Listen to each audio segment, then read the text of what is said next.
Buenas noches, joven. ¿Ya no se acuerda de mí? ¿Eres Rufino, no? Conozco a tu paterno. ¿Que ya empezaste a menstruar? No, mamá, ¿cómo crees? Por todo lo que ha sufrido sin quejarse. ¿Qué nos echaron las trampas a ti unos monchis, no? ¿Quién se hace reír a Dios? Cuéntale tus planes. Una cosa es una cosa y otra cosa es otra cosa, ¿no, Emi?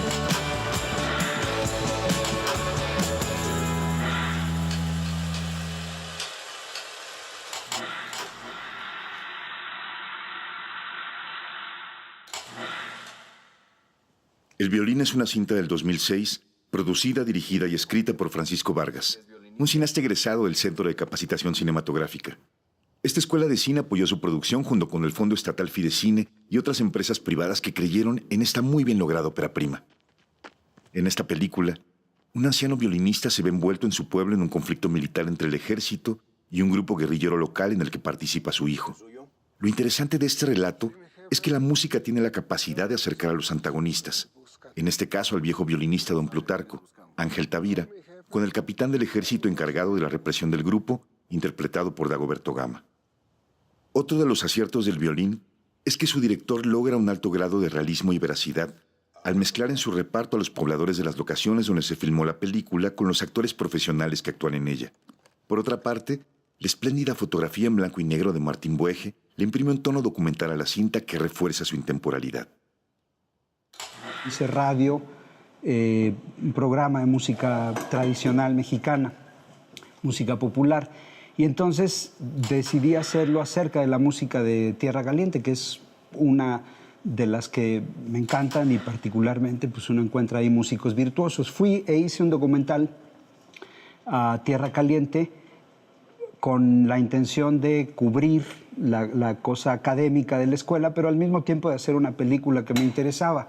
Dentro del grupo de músicos de la región, ancianos, músicos viejos que estaban a punto de muchos de ellos de desaparecer, encontré a don Ángel, que fue el que particularmente llamó mi atención. Entonces este documental, que iba primero como hacia el grueso de músicos, terminó siendo casi protagonizado o como un eje don Ángel Tavira. Y entonces hice ese documental que se llama Tierra Caliente, se mueren los que la mueven. Tierra caliente nos da el terreno sin igual.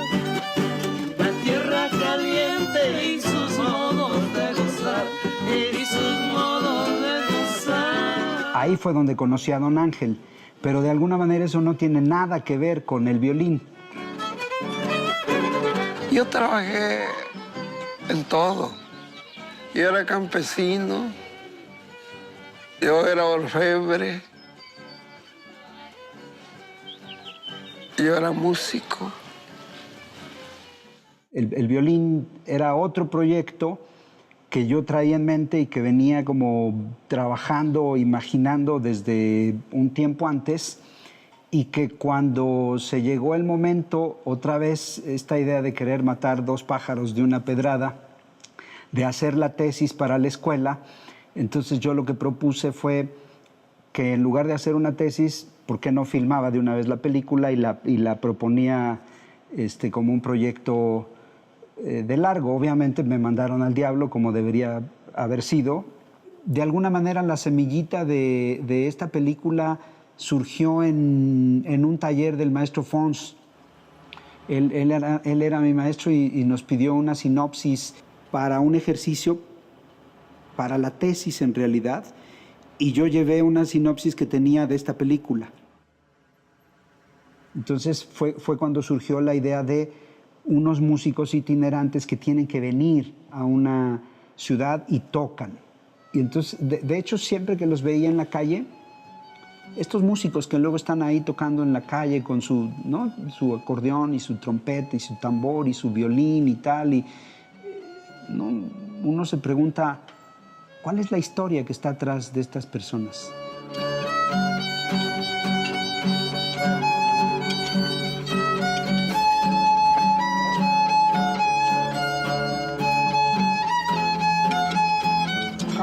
Cambia cambio todo. Yo siempre que los veía decía, me gustaría contar la historia de estos músicos, y ahí se fue, sabes, no es como lineal el proceso de construcción, se fue rellenando de muchas cosas. Y como siempre pasa también en una ópera prima, que uno quiere poner todo, ¿no? Porque no sabes si lo vas a poder lograr después o si te vas a morir acabando o nunca más vas a repetir la experiencia. Uno quiere decir todo.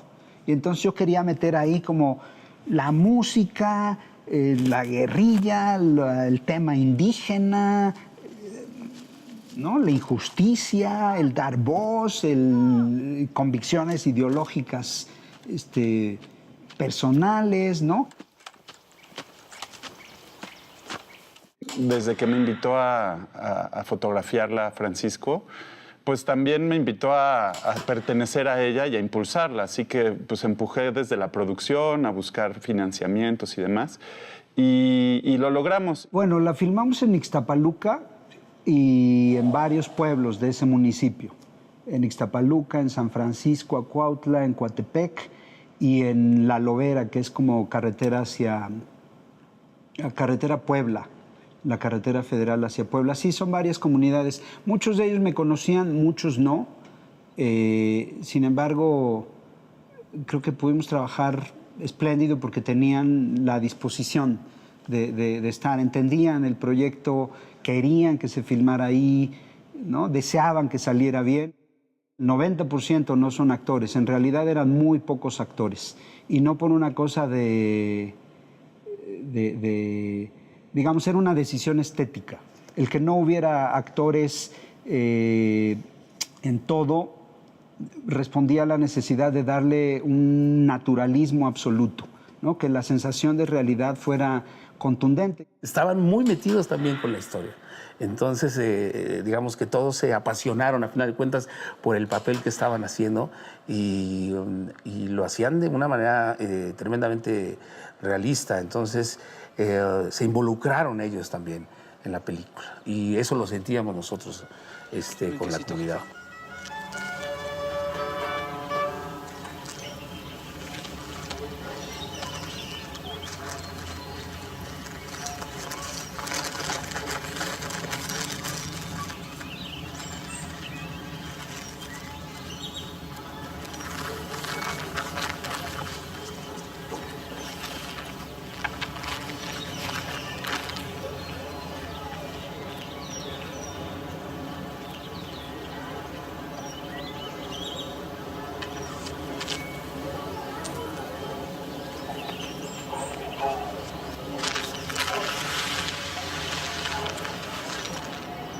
Gracias, jefa. Solo se podía lograr de esa manera, ¿no? Mezclando apenas 3 o 4 o 5 actores muy talentosos, ¿no? Con mucha técnica actoral, que entendían perfectamente cómo trabajar con no actores, y entonces al integrarlos creo que se hizo buena mezcla. Entonces el blanco y negro ya estaba, digamos, cuando yo llegué ya estaba determinado y había que hacer esa continuación. Un poco hablamos desde el documental, es decir, referencias documentales muy claras, sobre todo de fotoperiodismo. Manejamos muchas opciones ahí de si lo filmamos en color y después lo viramos y tal, y si era más barato el negativo de uno u otro y tal, pero sí, al final ya me acuerdo, lo filmamos en blanco y negro, era una decisión también otra vez arriesgada, porque implicaba que la película tuviera pues menos probabilidades de difusión, ¿no? Después ha habido muchas más películas en blanco y negro y de repente hasta se convirtió como en una moda. El blanco y negro lo que le daba a la película era un anacronismo. Podía suceder en cualquier lugar, en cualquier momento, ¿no? En efecto, no hay banderas, es el ejército, pero no hay banderas. Entonces, esto hacía que el público mundial, y lo digo literalmente, se identificara con la película. Hey.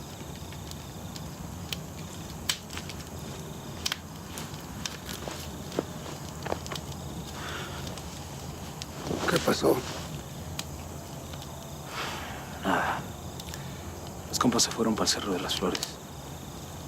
Nomás vine para ver cómo están. Pues ya ves. Era la única manera de darle una sensación de realidad, una sensación absolutamente naturalista, que la gente cuando estuviera viendo la película tuviera la sensación de que lo que está viendo está sucediendo o ha sucedido o sucedió o va a suceder, no que es una ficción. Y a mí me daba mucho gusto, especialmente con públicos no cinéfilos, ¿no?, que la gente de repente me decía, me gustó mucho su documental. Y entonces yo sentía eso como un halago, no como una ofensa. Entonces la cámara no era invasiva. Decidimos, por ejemplo, en las primeras secuencias, la cámara es un testigo, está en el piso, como si a alguien se le hubiera olvidado y está filmando estas atrocidades que suceden al principio. Y después acompañando a los personajes, pero obviamente el blanco y negro invita a un expresionismo, digamos, a que haya un dramatismo con los blancos y con los negros. Y terminar de establecer el discurso visual de la película, que más que pretender ser un documental, siempre lo manejamos como una dirección de arte palpable, orgánica, realista, que de alguna manera es como yo lo manejo siempre en cada proyecto. Dependiendo del proyecto, busco un concepto que me lleve a abordar la estética visual del proyecto. Pero en ese momento, la verdad es que era una decisión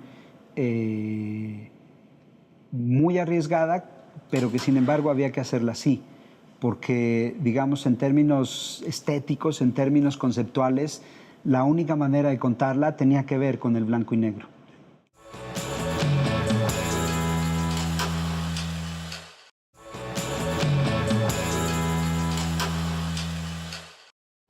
Yo no soy de esos que ustedes buscan. ¿Y usted cómo sabe a quiénes buscamos? Y me invitaron a participar y, ¿cómo no? Con mucho gusto, si ves que te sirvo, para adelante, mano. Le dije, don Ángel, ¿quiere hacer una película? ¿Cómo una película? Sí, ahora sí una película, porque para él el documental que habíamos hecho no era una película, ese era un documental. Y entonces ahora le daba mucho gusto, ahora sí hacer una película. Y ahí arrancó la historia con él. Entonces se fue construyendo después en función de qué sí se podía hacer con él y qué no. Y me parece que, bueno, eso es una de las casualidades, es una de las decisiones más afortunadas que tomamos en la película, en el proceso de hacerla, porque enriqueció absolutamente todo. O sea, esa película no sería la misma si no estuviera él. Fue un gran reto, pero al mismo tiempo pues fue muy afortunado haber trabajado con un hombre talentoso, porque al final terminó actuando. O sea, terminó encontrando su propio método para dar lo que se le estaba pidiendo. A pesar de que nosotros hacíamos artilugios, engaños, ¿no? Estas típicas cosas de esconder la cámara o que no supiera que está grabando, o esperar o provocar cosas o estímulos falsos para que sus reacciones fueran verdaderas. Don Ángel era el corazón de la película y la verdad él nos estaba impulsando a hacerla y era, muchachos, los estoy esperando. Y a pesar de que su edad y su salud avanzaba, bueno, decaía su salud, es decir, hay escenas en el making of de que se baja del burro y hay 4 personas tapándole, poniéndole la bufanda, silla de ruedas para que no se cansara, nivelamos donde caminaba, metimos tractores imposibles de meter, pero para que esa caminata del final. Y sí, él nos llevaba de alguna forma en lo que podía, porque era como, pues sí, un ángel, ¿no? Don Ángel era un ángel. A Gerardo ya lo conocía porque yo había trabajado antes de hacer esta película, yo trabajaba haciendo fotografía y asistiendo fotografía. Y su ópera prima como actor, yo había asistido cámara en esa película. Entonces ya nos conocíamos y me Me encantaba su trabajo, me encantaba su presencia y la capacidad actoral que tiene. El personaje lo fuimos construyendo a partir de historias también que comentábamos, de cómo la gente se iba uniendo a los movimientos, ¿no? A final de cuentas, creo que contamos con una especie de tradición libertaria, eso es lo que sentíamos. La gente que tiene aún dignidad y que tiene todavía una cabeza en donde el mundo en el que está viviendo dice, no, esto no puede ser así, hay que hacer algo, ¿no? De hecho, yo a él lo utilicé de dos maneras y fue en acuerdo en el proceso de trabajo, porque tú lo sabes perfectamente, un director está atrás de la cámara y puede dar indicaciones, puede instrumentar que las cosas sucedan de una manera u otra, puede pedirle a un actor, una actriz ciertas cosas y luego esperar a que sucedan. Platícame ya, pues. A usted no se le va una, ¿verdad? Pero no. Mientras menos sepa usted, mejor. Por cualquier cosa. Pues por eso mismo. Por cualquier cosa, platícame. Nos dicen que ya nos tenemos que mover. Y él lo hacía desde adentro de la escena, cosa que yo no podía hacer. Entonces él de repente podía estar improvisando cosas que yo le había pedido que hiciera o que a él se le ocurrían, pero que sabía que necesitábamos porque él sabía qué se necesitaba en ese actor o en esa actriz. Y para mí era un lujo poder tener la mano adentro sin estar dentro, cosa que no siempre se puede. Con Dagoberto es lo mismo. Hicimos un casting, buscamos y al final creo que fue acertado habernos quedado justo con ellos, bueno, con el resto también, ¿no? Pero hablando de ellos dos, sí, son actores que además de tener una capacidad actoral notable, responden muy bien a la cámara, ¿no? Cuando uno les pone la cámara enfrente, uno tiene otra sensación que cuando uno los ve afuera de cámara. Cuando yo veo El Capitán, me agarro de ahí. Me agarro de esa época de mi vida y digo, por supuesto, en esa época, o sea, en mí está Don Plutarco, es decir, está la música y la sensación y el conocimiento de lo que significaba para mi adolescencia y mi infancia un militar. Qué bonita pieza. ¿Y esa cómo se llama? Julia. A ver, don Plutarco, échese un taco. Ándele. No me digas don Plutarco. Plutarco nomás. Está bueno, pues. Está bueno. Ándele. Siéntese. Échese un taco. Aquí está El Capitán. Y de paso, pues obvio, tuve la fortuna también de hablar con un capitán, de verdad. Se origina por la invitación de Francisco Vargas a participar en esa película. Muy especial para mí porque días antes de que él decidiera mi participación ahí, justo, yo estaba hecho un guerrillero, traía las barbas así, tal cual, ¿no? Y por alguna razón yo creo que estaba muy entretenido en la decisión de muchas cosas de producción. Yo creí, dije, pues ya, no me invitó, yo me rasuré completamente para hacer otras cosas y me dice, sí, vente por favor. Y yo digo, oye, ¿qué pasó? Y entonces yo tuve que aparecer ahí entre guerrilleros todos barbados y esos, bien rasurado como un militar, digamos, que renuncia a la milicia oficial para integrarse a la guerrilla.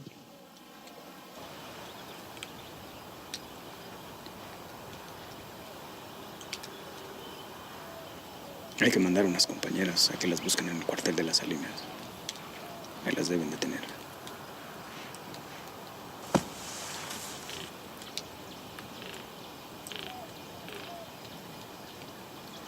¿Pudiste sacar algo? Ni siquiera pude arrimarme. Todo se nos quedó allá adentro. Pero no te preocupes. Las voy a sacar. Nos tenemos que mover pronto. En cuanto los compas de las otras comunidades se trepen ya. Tiene que ser rapidito. Y cuando llegué a ser el militar en el violín, tuve que recordar eso, ¿no? Cómo se involucra alguien en algo que es arriesgar la vida en favor de un ideal o de un criterio de defender una postura social, política. Y pues yo nada más jugué eso, tenía muy poca oportunidad. Comandante, manda a decir al teniente Sirenio que llaman a su gente para el paseo del caballo y que ya encontraron a los desaparecidos de la Piedad. Y que aquí le manda esta lista. Los encontraron en el río. ¿Quién lo encontró? Se los llevó a la corriente hasta San Francisco y ahí los vieron unos compañeros. ¿Cuántos eran? Dicen que eran como 20 y el padrecito de allá ya les dio sagrada sepultura. Está bien, hijo. Váyase, cuídese.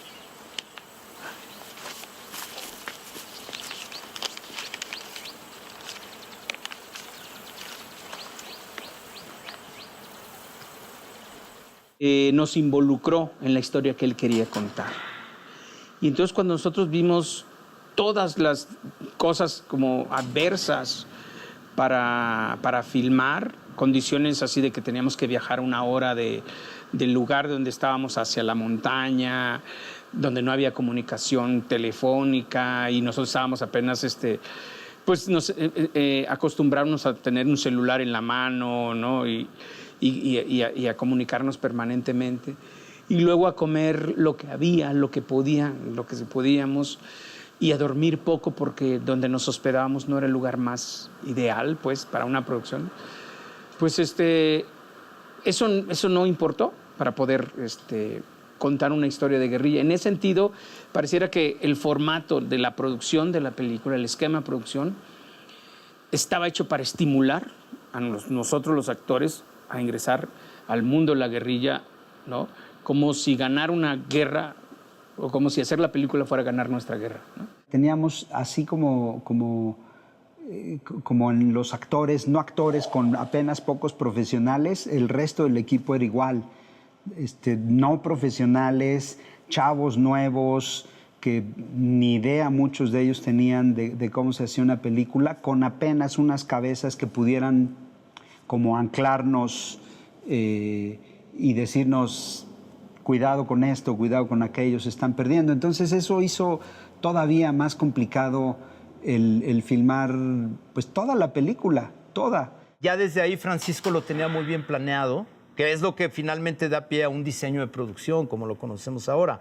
Él ya sabía dónde filmar qué cosas, dependía un poco de nuestra opinión, tanto mía como del fotógrafo, a qué hora del día, si poníamos una ramita, una barda, un algo, para terminar de darle la esencia narrativa que necesitábamos. Entonces yo me sentí muy cómodo como caminando, como si fuera un poco fotografía de guerra, que nunca he estado en esa situación, afortunadamente, pero recreando, estando cerca de los personajes y de lo que está sucediendo, retratando una realidad que estábamos inventando, ¿no?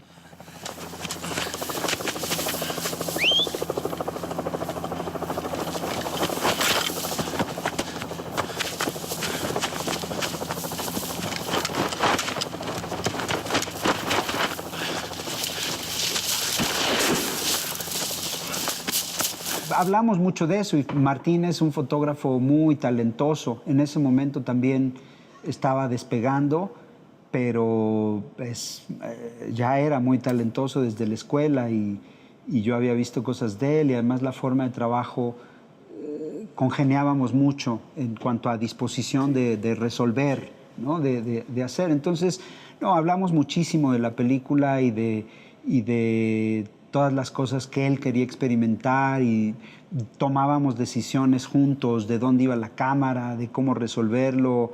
Digamos que en ese sentido yo soy como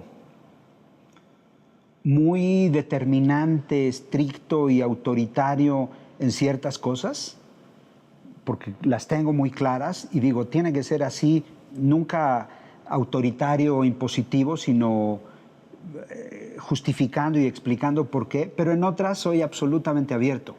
O sea, yo puedo llegar y decir, no sé cómo resolver esto. Y con las circunstancias, digamos, de una producción pequeña, pues fuimos armando esta película, ¿no? Escogí una cámara en Super 35, filmé en blanco y negro, y era una cámara que muy cómoda para ir al hombro. En ese sentido hubo como una construcción en equipo y en conjunto, y entonces pues el ojo fino de Martín, por supuesto, que aportó a la película grandes planos y secuencias. En el inicio de los tiempos,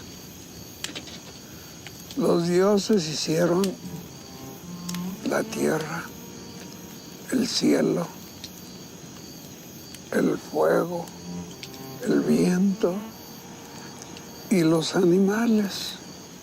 Y luego también crearon el hombre y la mujer. Y todos vivían felices. Pero uno de esos dioses era muy cabrón y puso en los hombres la envidia y la ambición. Y después los otros dioses se dieron cuenta y castigaron a ese dios juguetón y sacaron de la tierra a los hombres ambiciosos. Pero acá abajo se les quedaron unos cuantos de los ambiciosos y se hicieron más y más y más.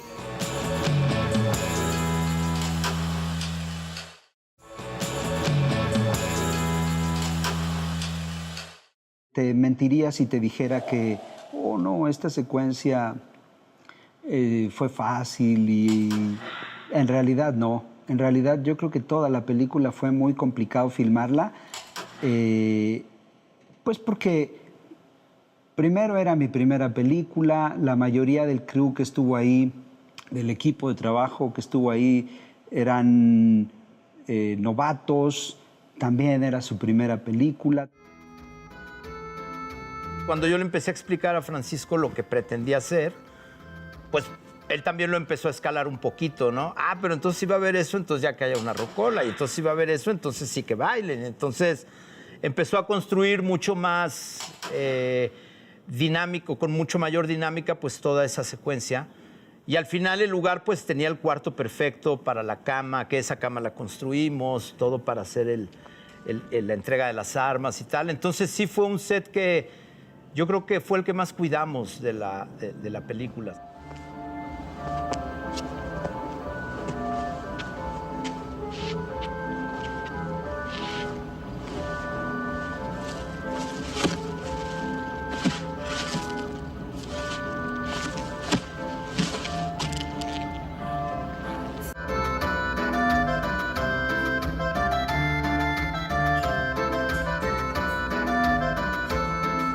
Le metimos madera, le cambiamos colores, hicimos pintura mural.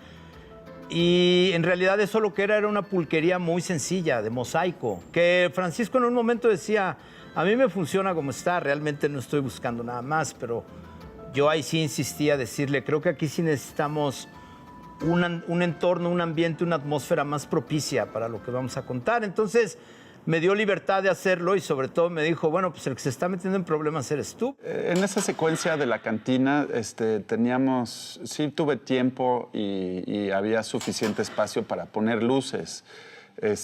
Y claro, lo que te da el blanco y negro con la iluminación, pues es una posibilidad de hacer un contraste, de un dramatismo. No, bueno, lo que nos aportó ese lugar fue eso, que básicamente ya lo teníamos.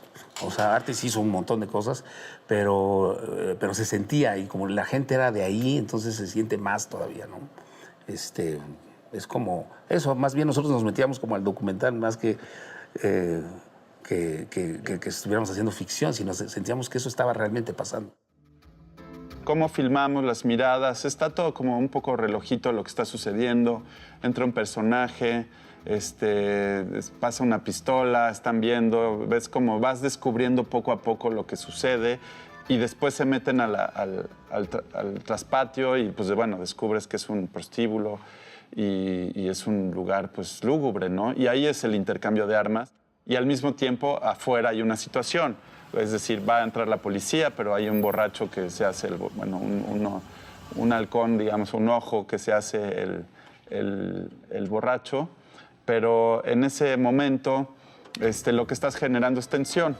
Y eso nos ayuda mucho, pues, la iluminación que pusimos, porque pues, es dramática, ¿no?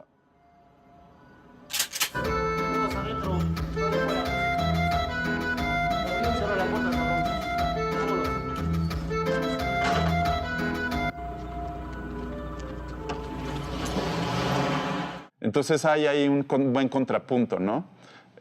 Blanco y negro es esta dualidad todo el tiempo entre lo que está, no sé, entre polos opuestos, ¿no? De alguna forma. Entonces sí son luces duras que les llegan a los personajes y que los esculpen de alguna forma, ¿no? Teníamos poco tiempo, teníamos poco dinero. No me acuerdo en cuánto tiempo la filmamos, pero yo creo que apenas fueron 4 semanas. En realidad fueron 3 semanas y unos días, más unos días de retakes. Entonces, filmar una película en fílmico, en montaña, con soldados, con extras, en ese tiempo, en esa cantidad de tiempo es muy poquito, pero no teníamos opción. Había que filmarla así o no había película. Entonces, eso hizo que cada secuencia fuera muy vertiginosa, muy difícil, demasiada tensión y ansiedad, y yo recuerdo muchos momentos de mucha presión, de no saber cómo íbamos a resolverlo. Sin embargo, creo que el trabajo de todos hizo que llegáramos al final. Fue una de nuestras secuencias más complicadas, porque pues, solo la podíamos filmar una vez. No había como repetición, ¿no? Construir eso y tal, que si tú lo ves en términos de otras películas, pues no es tan significante, es decir, no es como irrepetible, por supuesto que se podría repetir, pero nosotros no podíamos repetirlo. Entonces, toda la logística que tuvimos que hacer para poder filmarla una vez y bien, sí nos implicó como mucho trabajo. Mucho trabajo.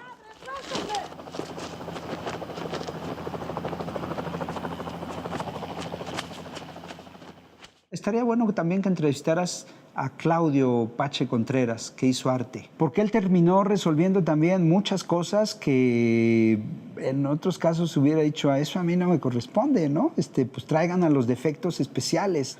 Me acuerdo la cara que puso cuando llegamos a la parte del guión en una sesión de trabajo en preparación, en trabajo de mesa, y fue así de, bueno, pues Choza se incendia y entran jeeps y no sé qué, y dijo, bueno, perfecto. Siempre todo esto suena a efectos especiales y tal y cual. Entonces, cuando yo planteo quién va a venir a hacer este incendio, pues la respuesta es un absoluto silencio y una mirada penetrante clavada en el departamento de arte. La única prerrogativa que teníamos era que había que hacerlo en una toma, porque no, o sea, ya construir la choza, pues fue una pequeña inversión, pero una inversión grande para la película. Y luego diseñar cómo lo íbamos a rodar estuvo muy interesante porque llegamos a la conclusión que tenía que haber un figurante que llegaba, aventaba la bomba molotov y encendía la casa. Se los va a cargar la chingada. Entonces no se daban cuenta que era de una película. Y eso es, creo que, la manera en la que se hicieron las cosas, que lo más apegado a la cruda realidad. Y recuerdo que las patadas que les ponían, teníamos ahí un coordinador que les decía, tienes que darle la patada. Y los extras que eran del pueblo decían, dame la patada, a mí dame la patada, no me la finjas, a mí dámela. Y ahí vamos corriendo y batallando, cámara en mano, siguiendo a los personajes.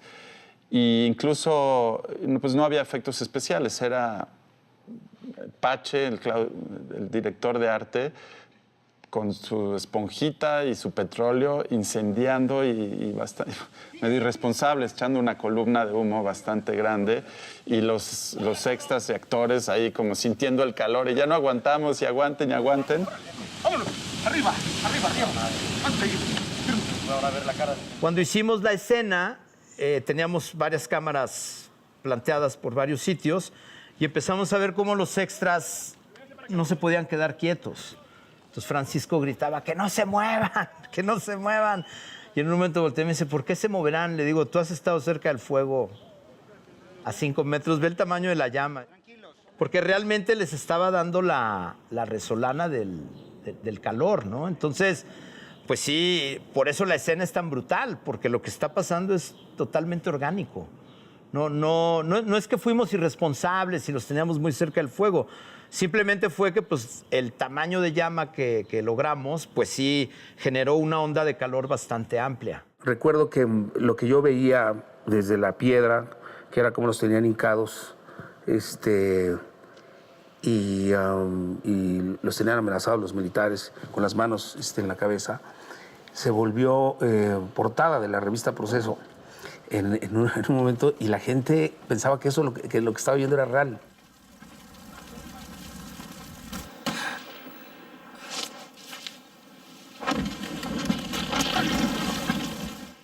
Yo tenía una compañía de actores, una academia, entonces hay un muchachillo que quería participar, entonces lo presenté a Francisco, le digo, mételo ahí. Entonces lo metió y es el que sale en el proceso con las 2 piedras. Entonces, sí, mira qué suerte, ¿no? Le pusieron ahí en la portada, pero cuando incendiamos la casa yo tenía que dar la orden de que la prendieran. Y los teníamos todos hincados ahí con las piedras, pero no tomamos en cuenta que el fuego nos iba a alcanzar. Entonces, cuando se le prendió fuego a eso, pues todos empezaron hincados a correr, ¿no? Y fue un momento así increíble, ¿no? Pero afortunadamente quedó y nadie salió dañado. Y son esos momentitos que recuerdo que están ahí como únicos, ¿no? Sin embargo, creo que el trabajo de todos hizo que llegáramos al final. Una cosa que ayudó muchísimo es que todo mundo confiaba en la película y todo mundo deseaba hacer la película. Es la manera en la que a mí me gustaría hacer siempre un proyecto, en el que todo el mundo dice, no me importa lo que está afuera, sino que esta película exista. Era importante ponerlos abajo de un techo para que, o sea, hacerlo caminar al techo para que ahí sucediera, para poder justamente tener una buena sombra y tuve varias luces para eso, para esculpirle, para modelar su rostro en una forma dramática. Entonces, cuando llegan, pues sí, llegan y los filmamos.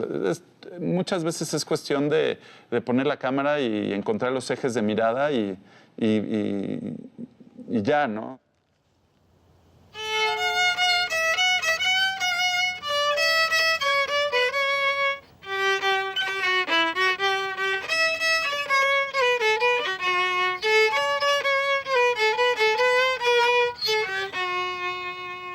Esta secuencia obviamente es el primer contacto que tengo de un hombre campesino que mis subalternos me hablan y por el cual se va a combatir un levantamiento en una zona boscosa. Y de pronto, al ver a este hombre, también, sin su mano y su violín, al capitán le toca puntos internos pero muy serios, muy severos.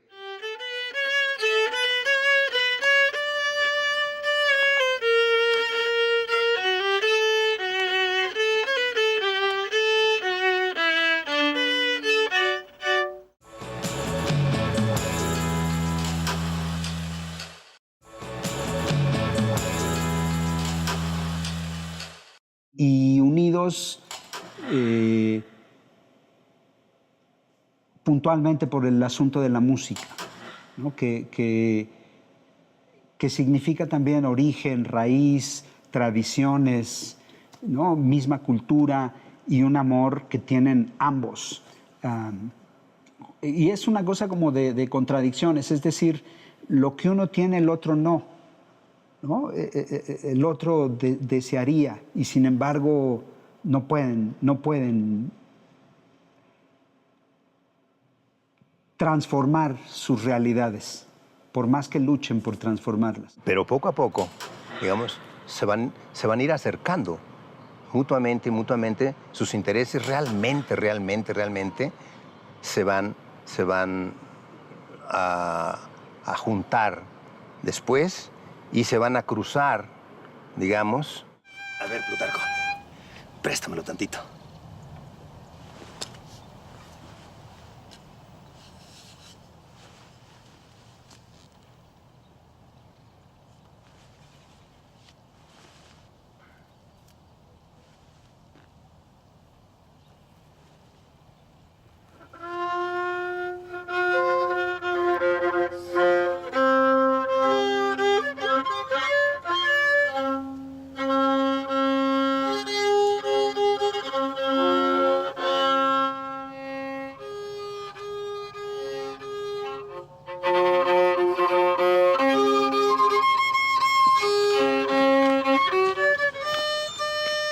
Hay unas escenas donde está tocando horrible, está destruyendo el violín del el general porque según él quiere aprender.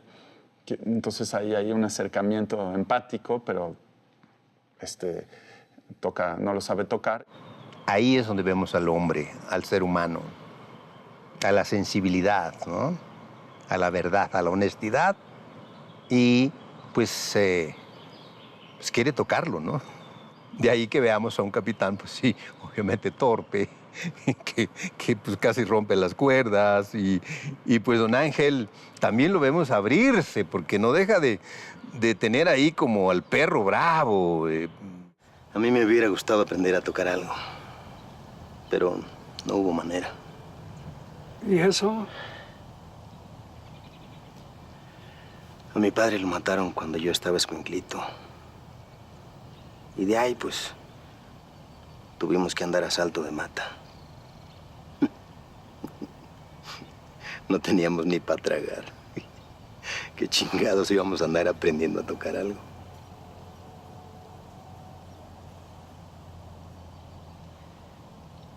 La vida es cabrón a veces. Ni modo.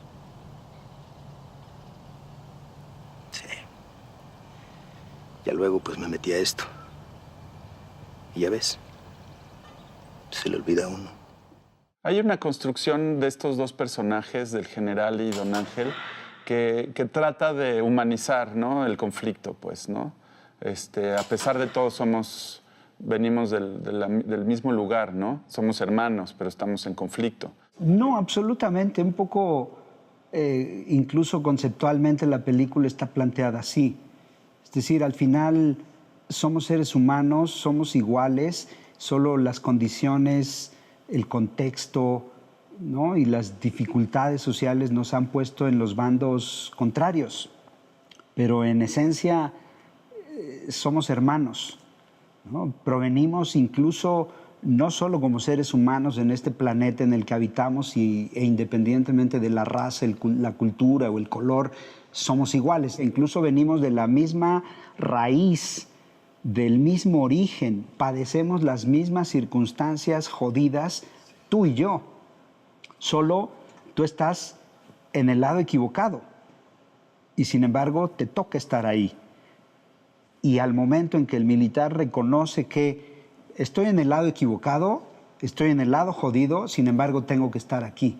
Pero cuando lo hace a un lado y dice, bueno, usted podría ser mi abuelo, usted podría ser mi padre, yo podría ser su hijo sin ningún problema y no tendría por qué estarles matando y estarles persiguiendo. ¿Y de verdad te gusta la música?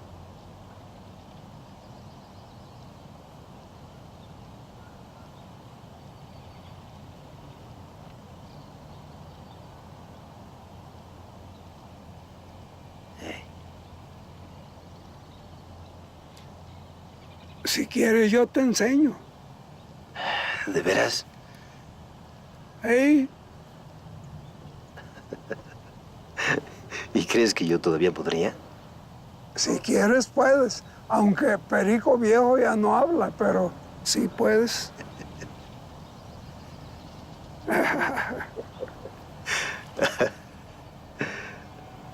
A los viejos como yo, ya se nos ha concluido. El amor que Dios nos dio, Él mismo lo ha recogido. Solamente nos quedó el pedo y el relinchido. Plutarco. Oiga, don Plutarco. ¿Y qué le pasó en la mano?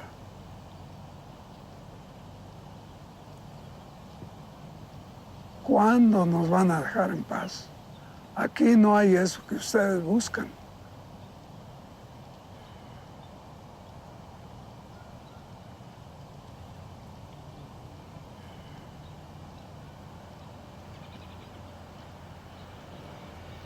Mira, Plutarco, yo por mí me largaba de una buena vez. Palabra.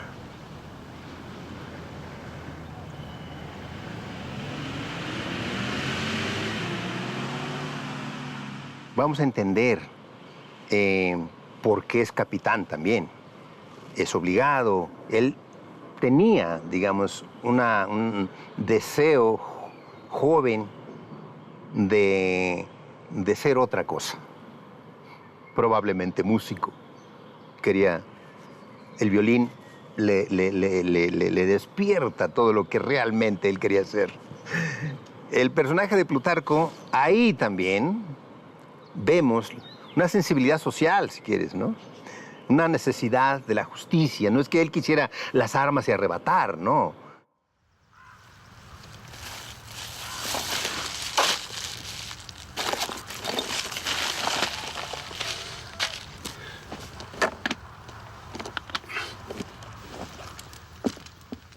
Hay una confluencia, un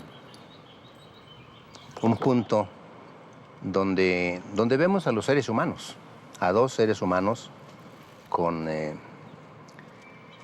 deseos distintos, parece, deseos distintos, pero realmente puede ser lo mismo, digamos. Y efectivamente, el capitán se abre con su interlocutor porque han establecido una relación humana, seres humanos. A un lado las armas, probablemente a un lado el violín. Y el capitán le confiesa que él no quería ser militar, sino que fue obligado. Ahora, Plutarco, échate una. Hoy que estamos más contentos, ¿no? Órale.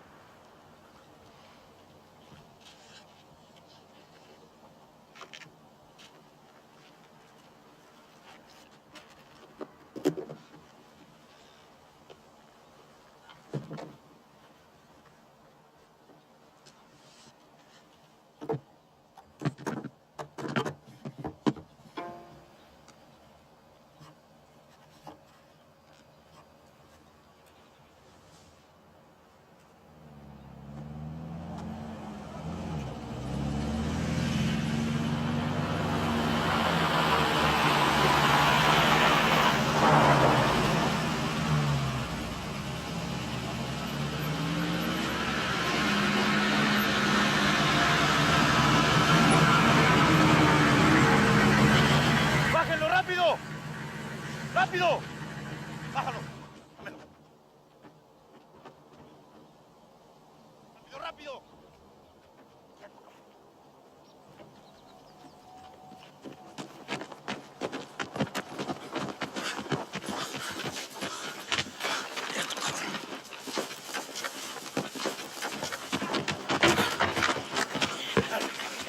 ¡Soldado, rápido! ¡Vamos, vamos!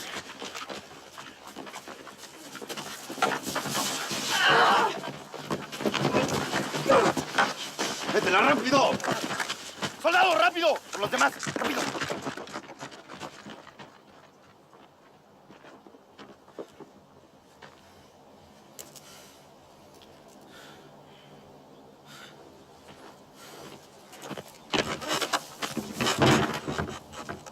pasó, Plutarco?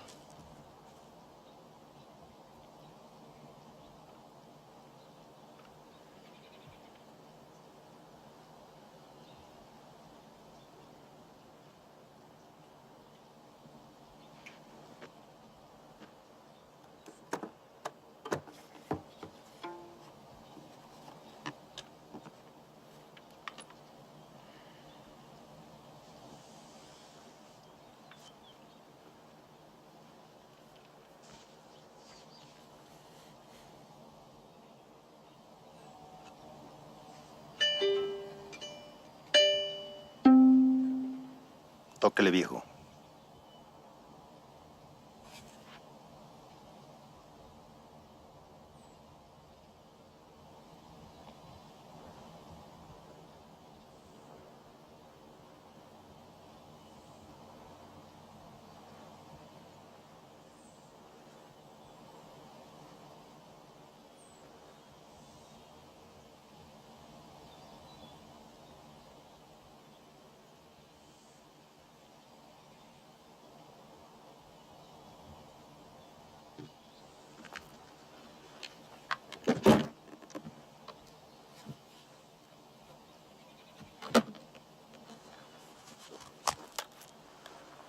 Que toque, le estoy diciendo.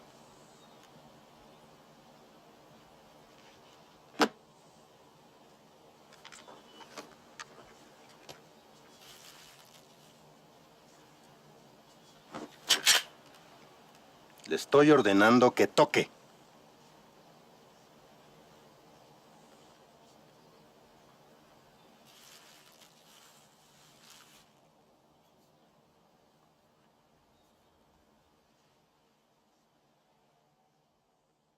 Se acabó la música.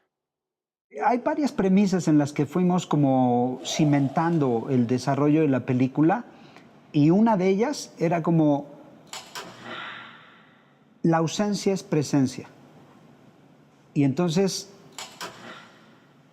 tenía que haber una ausencia gráfica de la violencia, salvo en el principio, ¿no? Que ahí tiene un efecto dramático específico.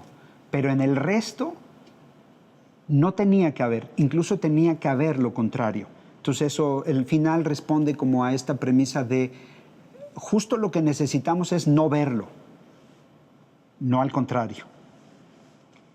No ver eso que está sucediendo para que cobre, porque ya sabemos qué está sucediendo.